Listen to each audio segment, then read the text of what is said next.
Bom dia, gente. Hoje é terça-feira, dia 15 de dezembro de 2015. São mais de 9 horas da manhã, tô saindo de casa atrasada, mas vou chegar a tempo. Ontem eu saí cedo e cheguei com uma margem enorme ao trabalho.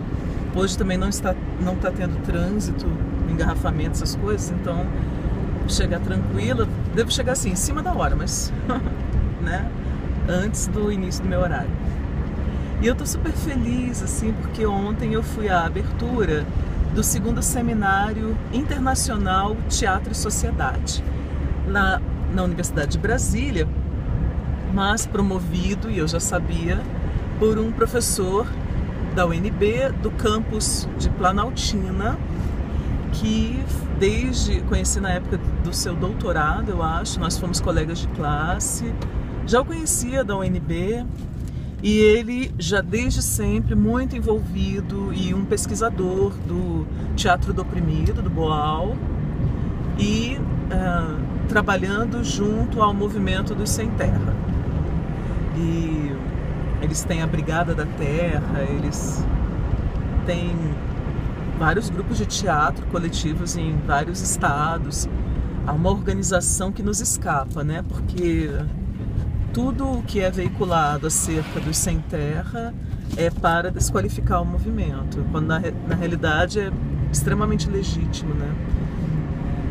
Essa reforma agrária era para ter sido feita na época do Jango ainda.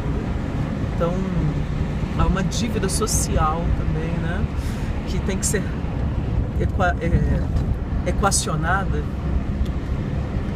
E essa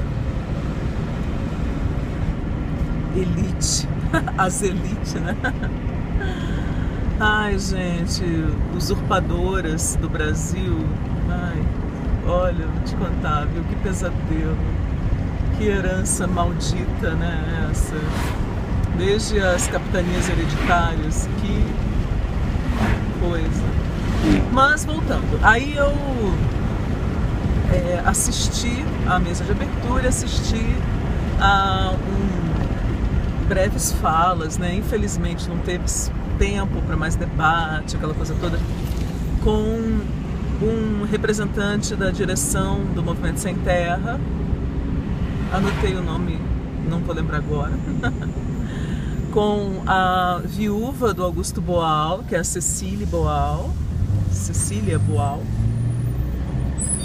e com um professor da Universidade de Maringá, eu acho que é estadual, o UEM, Universidade Estadual de Maringá, não sei se é federal. Também, que foi muito bacana. Todos eles, e o Rafael, que é o professor coordenador, certamente o idealizador, né, desse seminário, tudo. Rafael Vilas Boas, que falou na mesa anterior, agradecendo às autoridades e tal, aos outros professores de departamentos que estão juntamente, né, trabalhando por este evento. Eles todos, assim, com reflexões, né, muito amadurecidas, amplas, né, abrangentes e nada ingênuas sobre o contexto, né, o contexto atual e o teatro face a tudo isso, quais as possibilidades do fazer teatral num engajamento político, né, como uma ação política, que é o único teatro no qual eu acredito. E esse teatro burguês do ai, o que eu sinto, ai, ele me deixou, oh, minha nossa, o que será de nossa família? Isso já encheu meu saco, não tenho a menor paciência. Ou então, dois estranhos se encontram e mudam a vida um do outro. Ai, que saco, acho que isso dava certo lá na década de 70, agora eu acho uma palhaçada, né? Então, assim, acho completamente. E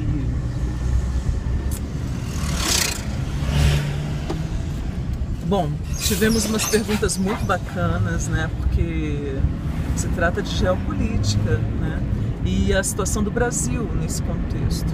eu queria ter conseguido organizar melhor a minha fala. Eu fiz uma pequena nada, eu até me estendi, uma intervenção chamando também a reflexão sobre os meios de comunicação no Brasil, né? Porque nós mencionamos um problema, mencionamos outro, tentamos traçar estratégias, mas não vejo nesses encontros se tocar no problema, né, da grande mídia no Brasil. E sobretudo né, que nós sabemos, um canal que é a grande deseducadora do país, né, a grande deformadora. E aí isso me preocupa, e foi muito bacana porque teve receptividade por parte da mesa. Os 3 comentaram a minha pergunta, né? Mas eu queria ter falado, principalmente para o primeiro representante do MST, que ele ponderou assim: não interessa muito para onde vá a vitória, assim, para onde penda a vitória. Se para o bloco Estados Unidos e Europa ou se para o bloco Rússia-China. A situação do trabalhador brasileiro não muda, porque a situação do Brasil, mesmo no bloco dos BRICS, é muito periférica. Aí eu fiquei curiosa quanto a isso, eu queria mais reflexões, né? Queria ter tempo, mais elementos, mais depoimentos, mais opiniões, né? Ou apreciações, melhor dizendo, sobre isso, né? De outras pessoas, inclusive, para me munir, né? Melhor de elementos para poder avaliar isso. Mas lembrei da fala sobre o legado da Revolução Russa e a transformação que a Revolução Russa operou no país, né, como um todo, ou seja, naquele bloco, transformou a Rússia de um país extremamente periférico e agrário, né, não pobre, até um país rico, mas, né, extremamente desimportante, em uma potência, porque com a Revolução Russa veio também um investimento maciço em educação da população, a educação da população, né? E os investimentos na indústria de base. E menos de um século, porque a Revolução Russa durou menos de um século. Aliás, o regime, né, durou menos de um século. Transformou aquele país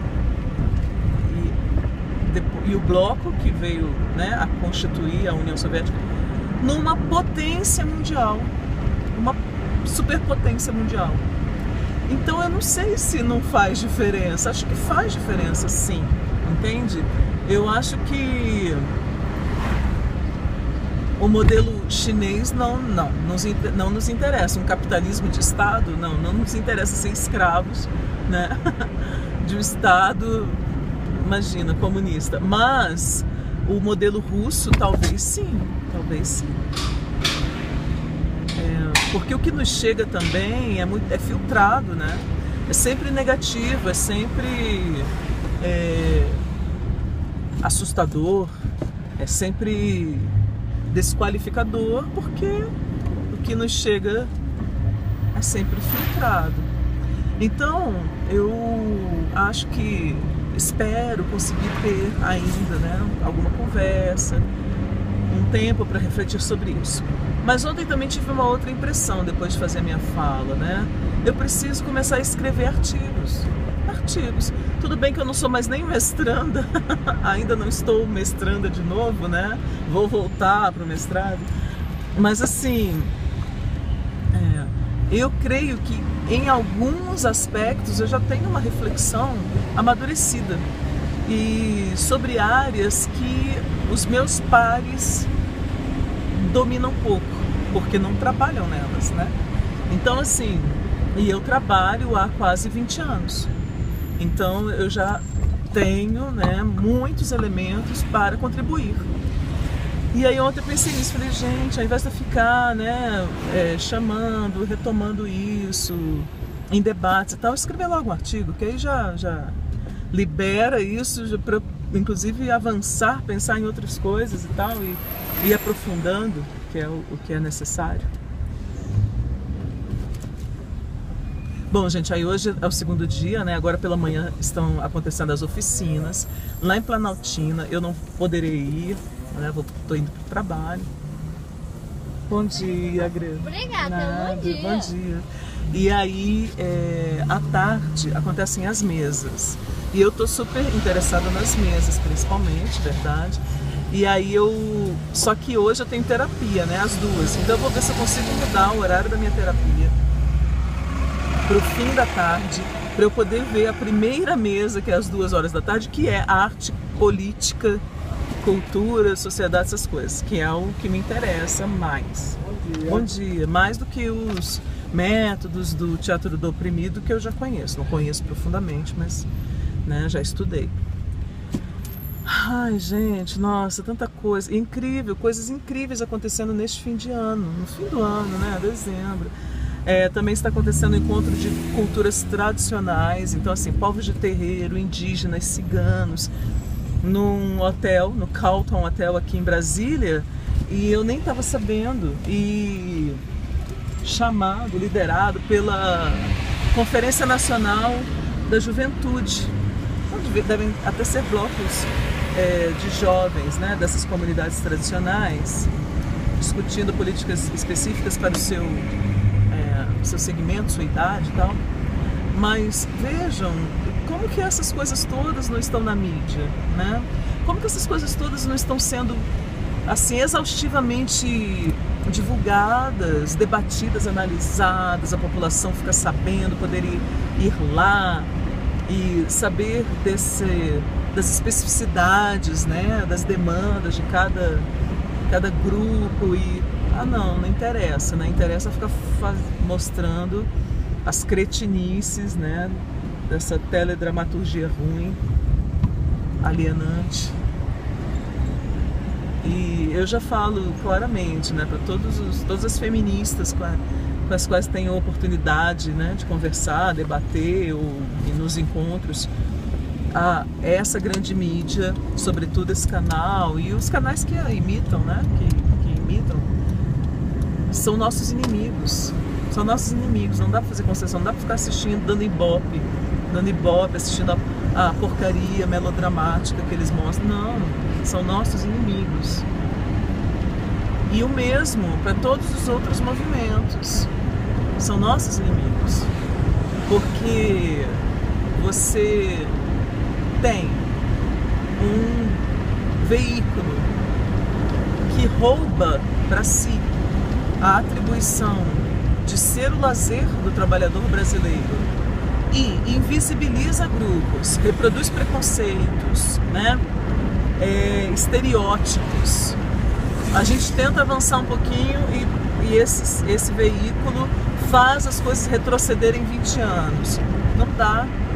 Eu uso o exemplo das mulheres, então é uma coisa gritante, mas não só das mulheres, dos negros. Alguém já viu ciganos, fora aquela novela ridícula, sendo representado? Alguém já viu algum outro povo tradicional? Os indígenas, como eles são? Os selvagens, né? Ainda. Os selvagens, ingênuos demais, a infância do mundo, o exótico. Então, assim, ou são demonizados, porque eles atrapalham os interesses do agronegócio, né? Gente, é nojento. E não dá para ignorar, não dá para não mencionar, não dá mais para não encarar isso de frente. Ou a gente começa a pensar em estratégias sérias para reverter essa balança de poder, ou nos conformamos à vida de gado. Nossa vida de gato. Bom, eu vou concluir por aqui. Muito grata a todo mundo pela atenção, pela companhia. E certamente depois da mesa de debates, vou ter novidades, vou lá assistir, né? E aí eu compartilho com vocês as principais impressões. E vamos juntos, gente. Muito grata. Ótima terça. Até mais.